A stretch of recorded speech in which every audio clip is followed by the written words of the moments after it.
Hey guys, so long time no see, but I'm back finally, and this video will be for beginner photographers and for those of you who want to know what a pro photographer needs to know before he can actually call himself a pro. So stay with me. There are actually many things a pro photographer needs to know, like for example setting up his camera, working with a tripod, lens choices, compositions, and so on, all the way to landing a client actually.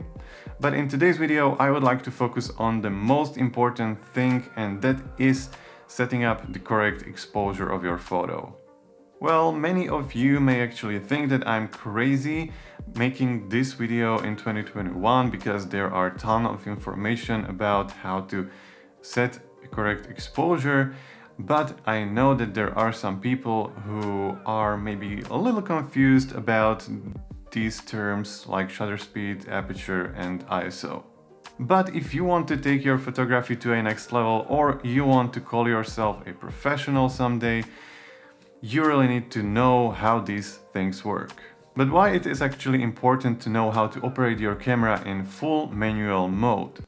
There are actually several reasons why you shouldn't use the full auto or these semi-automatic modes all the time.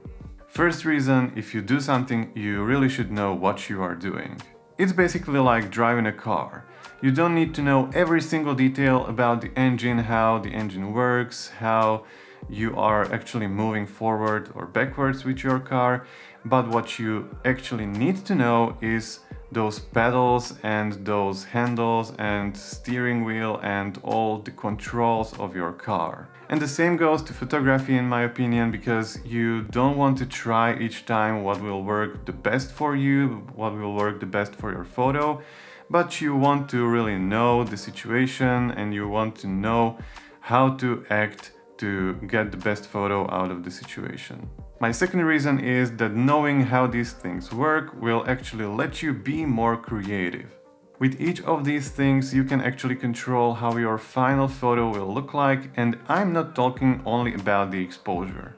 The third reason actually sums up first two reasons in my opinion, because if you will know what you are doing, you will be able to capture higher quality photos. By not knowing what is shutter speed, what is aperture, what is ISO, and what do these three things do, you are basically limiting yourself and you are basically limiting your creativity, you are limiting the image quality of your photos and basically the overall outcome of your work. So I really hope that this video will help you understand what are these things, how you can use them to get the correct exposure each time you will be taking photos, how you can step up your photography if you are a beginner photographer or if you are already using a camera but you don't know how to operate the full manual mode. So let me start with the shutter speed. In my opinion and from my experiences, the shutter speed is the hardest to understand. It's also hardest to explain to someone who really doesn't know what shutter speed means. And that's why it is really important for you to understand first how a camera is capturing a photo. Now let's think of camera for a moment like it's a human eye. You can see the world around you really because the light is reflecting from your surrounding to your eye. It goes then basically through your eyeball where you have the lens and iris, and then it is hitting the retina at the back side of your eyeball.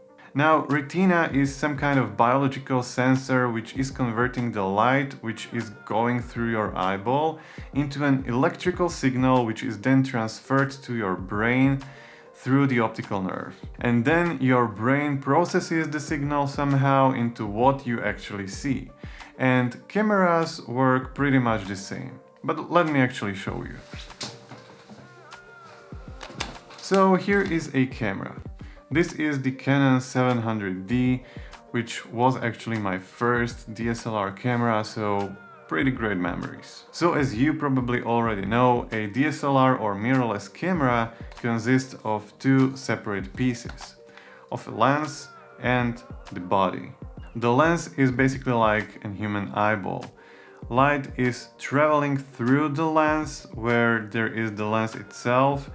Like for example here, these are the curved glass elements on the front side and also inside of this one.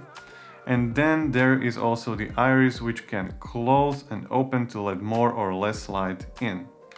Then the light travels to the camera sensor, which is inside of the body, which is like the retina inside your eye.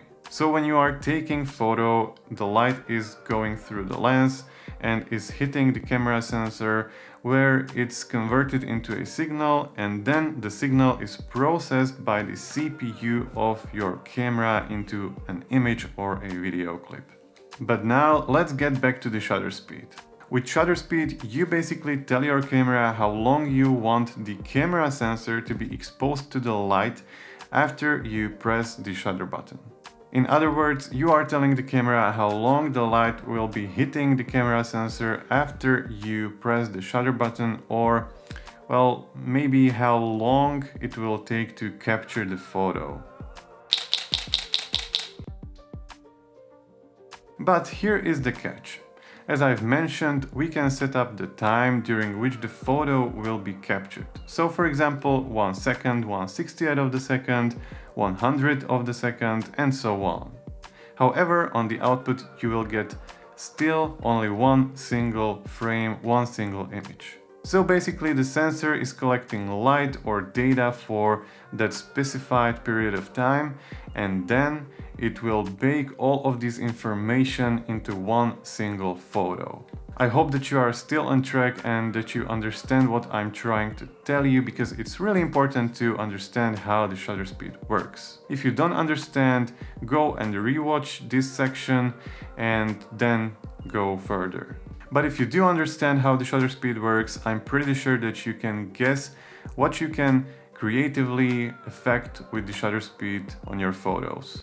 So first is obviously the exposure, or how dark or light your photo or your shot is. So the basic rule here is that the slower the shutter speed, the more light the sensor will collect after you press the shutter button, and the brighter your image will be. Now on the other hand, if you will increase the shutter speed to something like 1/650, for example, your photo will be much darker. But there is one more thing. Now, what would you say will happen if I will set up the shutter speed to 1 second, for example, and I will wave my hand after pressing the shutter button?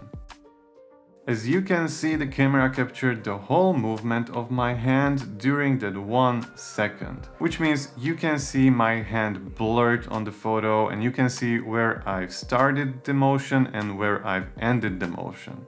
But on the other hand, let's set the shutter speed to a much smaller number, like for example 1/640. So as you can see, there is much less of the motion blur in the photo, and my hand looks like it's frozen in time. Alright, so let's sum up the shutter speed real quick. So the slower you will set your shutter speed, or the bigger number you will set, the brighter your image will be, but there will be more motion blur in your photos. Now, what is slower and what is faster shutter speed? For example, if you set the shutter speed to 1 second, it is slower than 1/60 or 1/60th of the second. Or if you set the shutter speed to 1/100, it will be slower than 1/640. On the other hand, if you will be using faster shutter speeds, you will be underexposing your images, which means that your images will be darker, but there will be much less of the motion blur in your photos. If you will be shooting your photos handheld, definitely use faster shutter speeds, because with shutter speeds slower than 1/60th of the second, even a small handshake may cause a motion blur in your image. If you are in darker environments and you have a tripod, or you can stand your camera on something stable, then you can use definitely slower shutter speeds to bring up the exposure. This one is pretty simple, I believe. The aperture is a physical element which you can find in each and every camera lens. You can think of the aperture as a circular gate or door which can be more or less opened. Naturally, the more you open the iris or the aperture, the more light you are letting into your camera and your images will be brighter. On the other hand, the more you close your iris or the aperture, the darker your images will be because you are letting in less light. You can also affect two things with the aperture. First one is the exposure, or how bright or dark your images will be, and the second is depth of field. In other words, it means how much of your photo will be in focus. Let's say I will fully open the aperture, in this case to f1.8. In this photo I'm focusing on the cup, but the kettle and the V60 in the background are really out of focus. Now let me fully close the aperture to f22 and let's see what will happen. I'm still focusing at my keep cup, but as you can see, everything else is focused at the same time. So by closing the aperture, you are basically enlarging the focus area of your photos.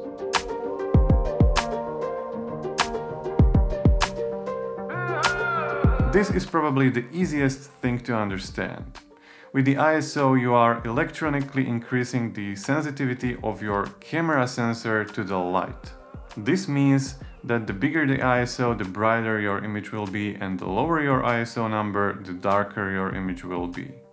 Now it may look like the ISO is a magical tool which you can use in low light situation because you can just bump up the ISO and your image will be bright suddenly, but it's not working like that.